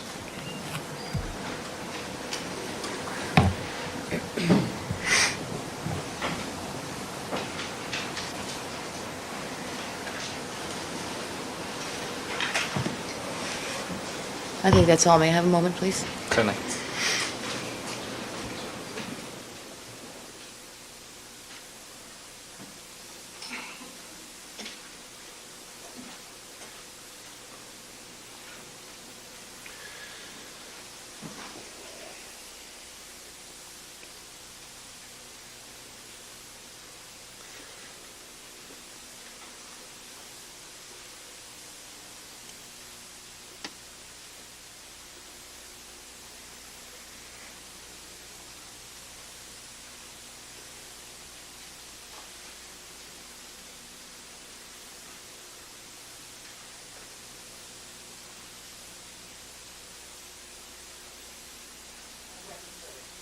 Thank you very kindly, Your Honor.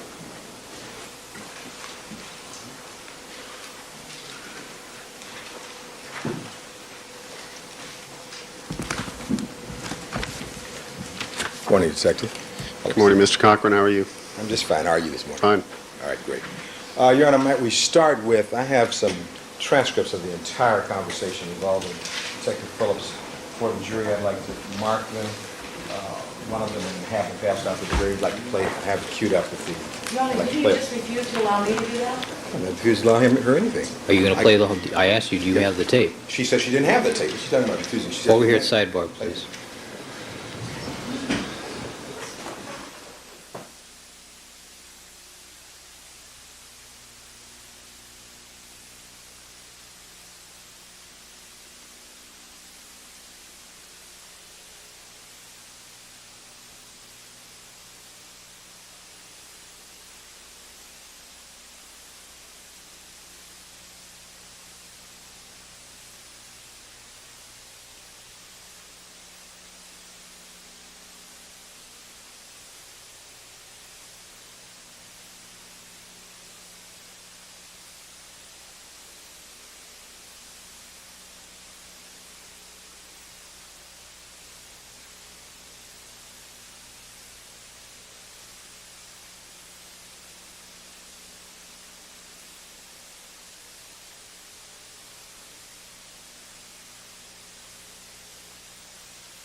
defendant's next in order. Yes, Deputy Jax, would you distribute those to the jury, please? You'd save us a copy.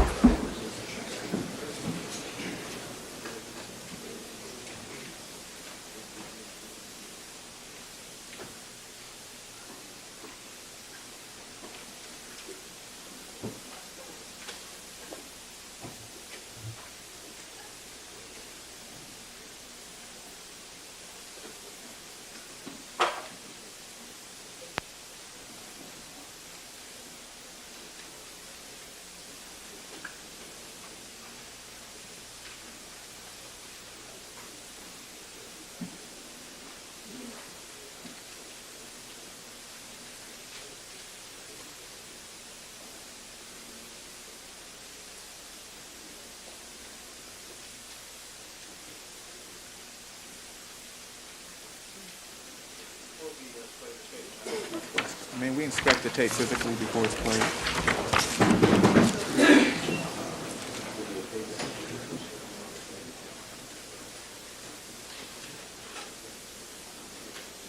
All right, folks, if you just hold on to those transcripts, don't read them until we actually start playing the tape that it pertains to. Your Honor, may we get another clean copy of the defense's witness on your reason?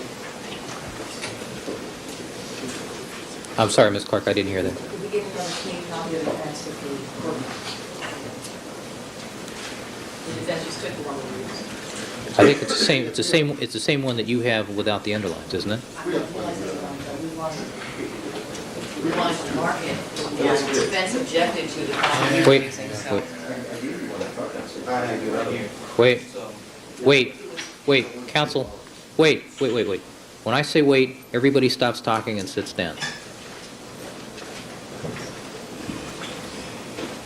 All right, Ms. Clark, have you had the opportunity to look at the tape? Mr. Darden? I have, Your Honor. Mr. Cochran has told me that the tape has not been enhanced or otherwise edited, and I accept that representation. Thank you, sir. Thank you, sir. Mr. Cochran, you may proceed. Thank you very kindly, Your Honor. Just a couple of questions. Good morning again, Detective Phillips. Sorry for the delay. I'm going to play the tape now, and I want you to assist us in identifying the voices. Would you like a copy of the transcript also? Yes? To go along with you? You perhaps need one. May I approach, Your Honor? Thank you.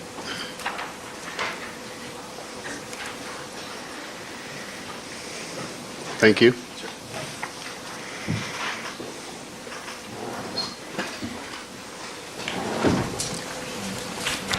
Now, I'll ask Mr. Harris, Your Honor, to place the tape in now.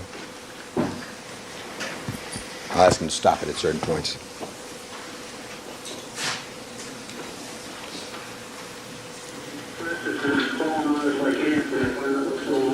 All right, let's go back to the beginning. Yeah.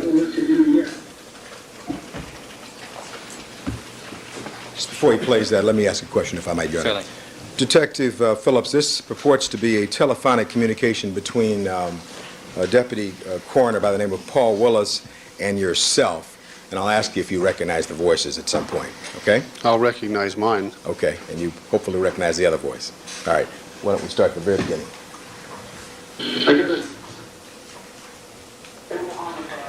So we want to let you know about it's going to be pressed and it's falling on us like ants and find out what's going on.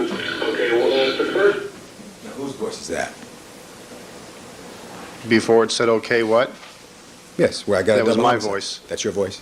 All right. Sounds like it. And that was your voice on June 13th, 1994 at about 6:49? Yes, sir. This your first call? Yes, sir. All right. All right, let's proceed. call, we've got a lot of work to do yet, but we need to get you guys rolling out there so we can get these bodies, which are visible from the street out there, as soon as possible. Okay.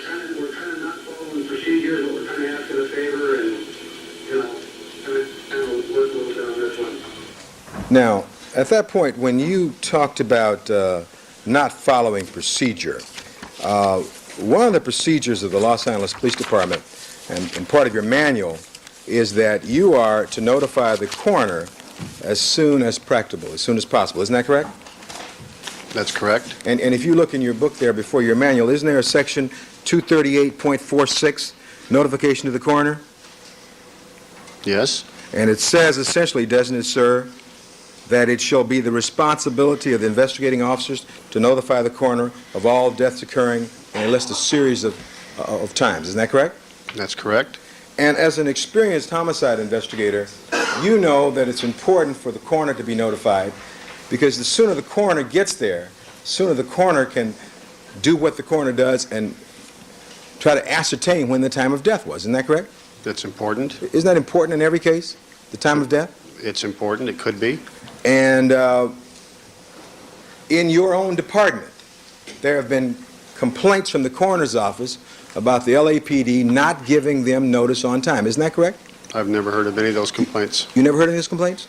No, sir. Have you heard that your own Chief Willie Williams has instituted an investigation into the detectives not giving proper notice and appropriate notice to the coroner's office? Objection if any was proper, appropriate, and hearsay.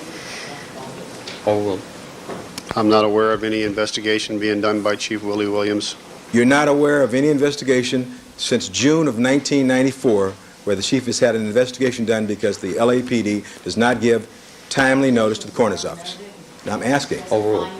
Overruled.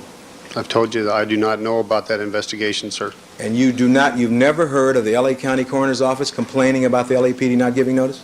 Objection. Objection to City Council notice. Overruled. Overruled. I'm not aware of any fresh, new complaint or investigation going on. I'm aware of the fact that that's what brought about the first call and the second call, if that's what you're referring to. Well, let's talk about something other than fresh then. Let's talk about, I've asked you generally, now let's ask, what do you know about the coroner's office being concerned about not getting notification of these deaths? Well, I know that the coroner's office requested we make a first call, telling them what we have, so they could make arrangements to have their personnel ready for when we made a second call to come out to a crime scene. So they would not waste as much time getting their manpower situated along with our manpower. Now, when was that? When was that discussion? When did you institute this first call procedure? Well, that's been instituted for years. Is that in your manual anywhere? I know it's in a special order, Is it in your manual? special order Operations. number 21, I believe. Do you have that up there? I don't have it here. So it's not in the manual. I don't know if it's probably in the manual. If it's a special order, it's now, special orders go in the manual. All right, well, over the lunch hour, would you look and see if you can find it for us? I suspect we'll be back this afternoon. I have a copy of it. Okay, well, you can see if you can find it in the manual for us over lunch hour. Okay. All right. Now, but basically, you are aware, and in the manual is 238.46, notification to coroner. Isn't that correct? Yes. And it indicates that, in fact, maybe if Your Honor would allow, I'm not sure this has been marked. I would like to show this to counsel, and I'd like to mark this and put it on the OMO at this point before we go back to the tape. Separate copy of that.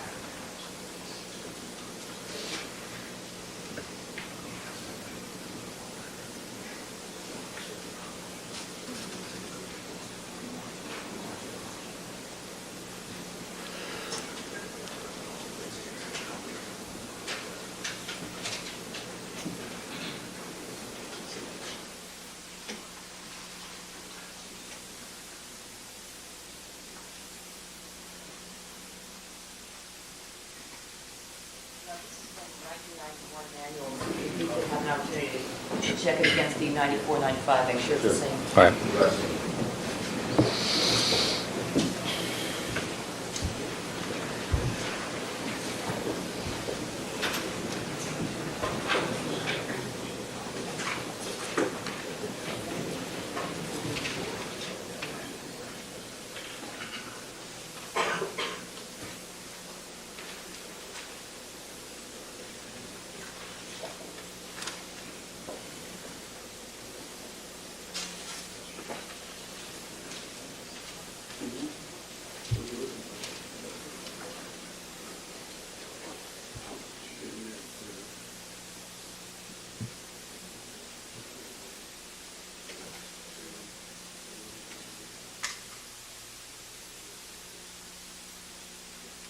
Perhaps we should pass on to something else. Just a second.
Ladies and gentlemen of the jury, while the attorneys are conferring, if you want to stand up and stretch or stretch your legs a little, feel free to do so.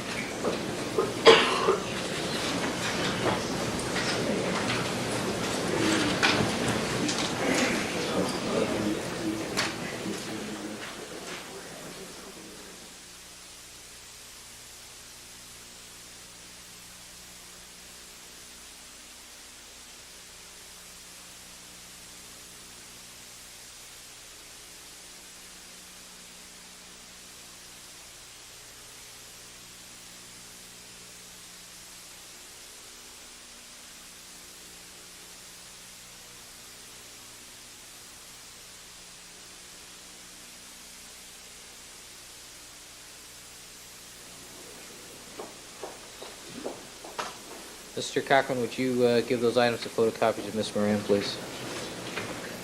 Thank you. Too late.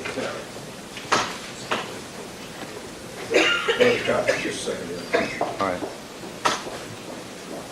Hey, Mr. Tyler, would you tell Ms. Moran I need about a half dozen of each, please? Half dozen? Thank you.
Thank you very kindly, Your Honor. I believe we're now, I think counsel has a copy and I have a copy, and we're now, I believe, ready to proceed.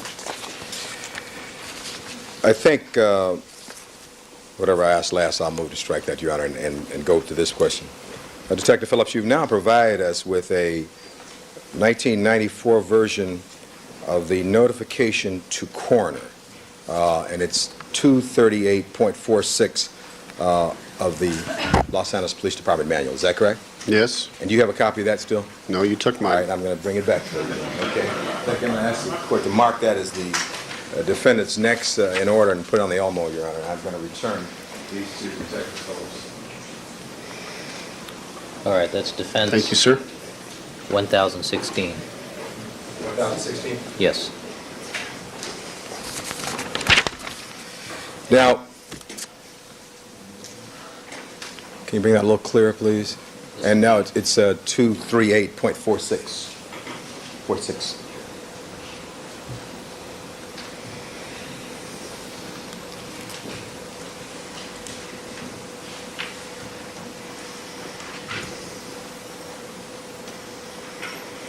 Now, that section indicates, does it not, Detective Phillips, that it shall be the responsibility of the investigating officers to notify the coroner of all deaths occurring, and it lists a series of times, and under them are when the deceased died under certain circumstances while under arrest. Is that correct?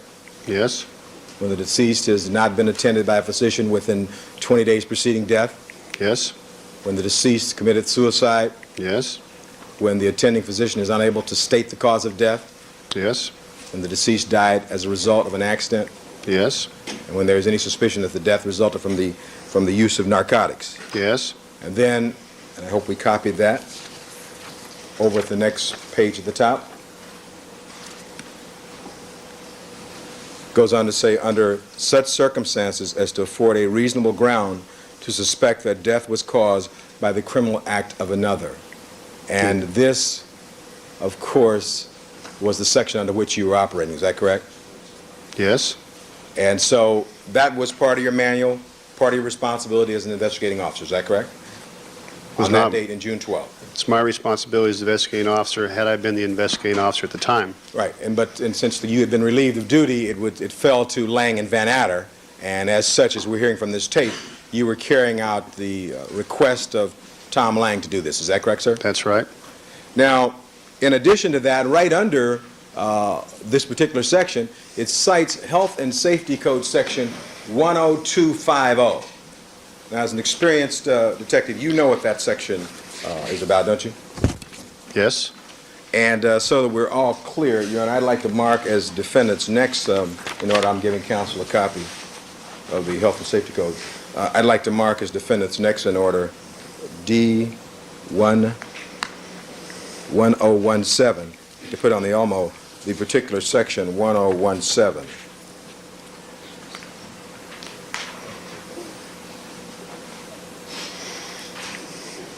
Now, what is your understanding about responsibility of the coroner and this particular Health and Safety Code Section 10250? If the coroner is not notified promptly and appropriately, what is your understanding of that? Well, it's been a long time since I read the Health and Safety Code, but I understand if you were to have a situation where you would have a dead body and you made no notification at all to the coroner's office, and I imagine just left and walked away from it, you would be guilty of a misdemeanor or of some type of crime. All right, let's look at this section. This section does provide, under 10250, that if you look right at this section. Excuse me, counsel, is that the 94 version? I hope it is. We got it from Your Honor's clerks, I think. I hope it is. That's, We got it from Your Honor's clerk. no, there is a 1994 amendment to, All right, well, we got the one from them, so may I see that?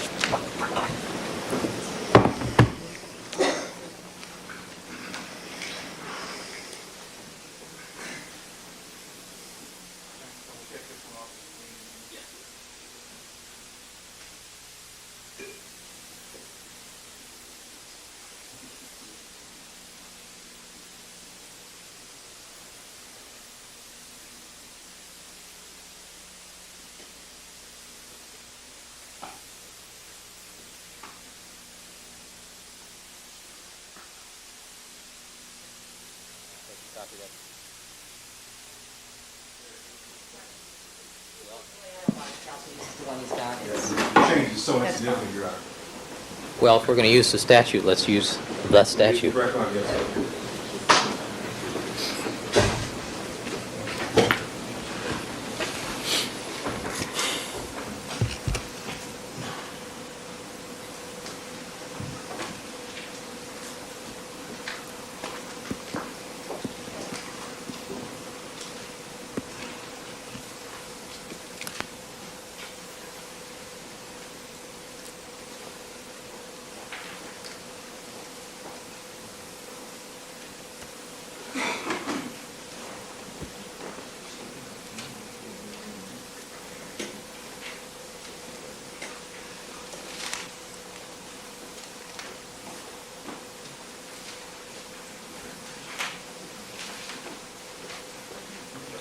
I'm going to replace this and mark this 1017, Your Honor. Ms. Clark and I have both seen it.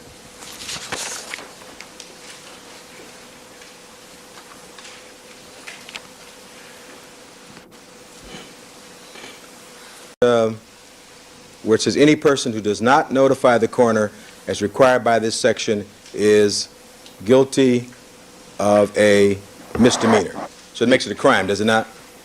If you were to do that, yes. Right, if you didn't give notice to the coroner under these circumstances spelled out in 10250. Is that correct, sir? If you didn't notify the coroner when you had a dead body and you were the police officer, I'd assume you were violating the law. All right. And with regard to this whole concept of the first call, you were kind enough to give us a special order number 21, dated November 17th, 1993, and the subject deals with notifications to the coroner. You have your Yes. original back, do you? Yes, And this was signed by our Chief of Police, Willie L. Williams, is that correct? that's correct. And with regard to this particular document, can you copy this?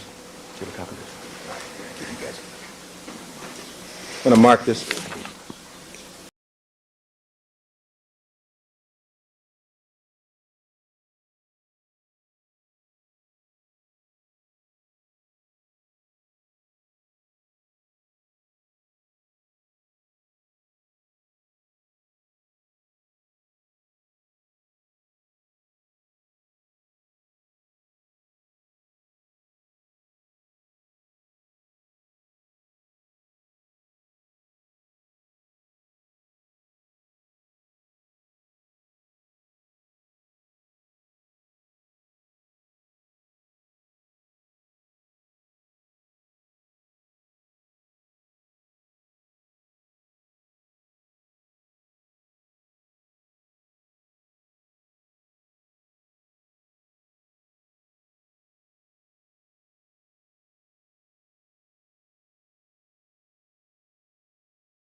Tom Nolan, is that Right. right?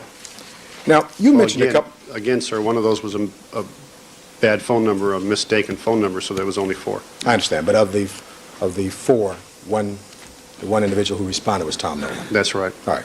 Now, you mentioned a couple of times that this particular unit that you handle in West Los Angeles, was it called MAC or MAC. it's MAC? MAC unit. MAC unit. And in that connection, were you aware that Miss Nicole Brown Simpson had filed an annoying phone call crime report for the period March 2nd, 1992, to December didn't. 4th, 1992? Excuse me. You aware of that? I didn't have that unit at that time, sir. All right. Were you aware of it? At No. any point? You didn't know anything about that at all? No, sir. You know about a suspect in that regard? No, sir. Who was in charge of that unit at that time, if you know? Who preceded you? We didn't have a MAC unit at that time, sir. It was a different unit called a CAPS unit, Crimes Against Person unit, and it was all reorganized in 1994. So it was handled by the CAPS unit, if that was the kind of call or report it was, and I don't know who was running the CAP unit in whatever year that, 1992 you just said? Yeah, 1992. I don't know who was running that CAP unit at that time. All right. Now, did you have more than one cell phone with you that night? I only had one personal cell phone, my own. All right. So that when you got to the scene, the cell phone that you'd made these calls on there on people 60 for identification, did you give that cell phone to someone? No. Did you give Risky a cell phone at some point?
I did not give Rossi or Risky my cellular telephone. You kept it with you, is that right? Yes, sir. And the reason those numbers on there, the lines are redacted, because they have the phone numbers of people that you call, that you like to keep private, is that right? All those numbers that are crossed out are personal phone numbers of or police officers' home residential phone numbers. All right. Now,